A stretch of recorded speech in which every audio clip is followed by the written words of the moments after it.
अस्सलाम वालेकुम दोस्तों, 18 अप्रैल बरोज़ हफ़्ता। दोस्तों आज हम बात करेंगे टमाटर के ऊपर।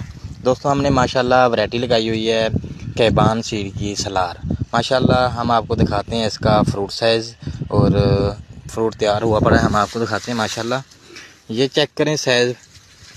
टमाटर हमारा तैयार हुआ पड़ा है। तकरीबन आज इसकी हम चुनाई करेंगे, पहली चुनाई ना शाम को करेंगे। एकड़ में से कोई 20-30-40 शापर निकल आएंगे, ज़्यादा नहीं निकलेंगे। अभी मौसम भी ठंडा है, माशाल्लाह टमाटर की ग्रोथ भी अच्छी है। हम ये दोस्त है हमारा, ये इनसे पूछते हैं ये टमाटर की वैरायटी कैसी है। अवैस भाई ये बताएं टमाटर की वैरायटी कैसी है? बहुत अच्छी वैरायटी है। देखें ये कौन सी वैरायटी है, आपने कौन सी वैरायटी लगाई हुई है? सलार लगाई हुई है। इसको दिखाएं दोस्तों को। ये देखें माशाल्लाह फील्ड हरी भरी खड़ी है, ऊपर से फल ले रही है। जज़ाकल्लाह। हमारे पेज को लाइक, फॉलो और शेयर भी करें।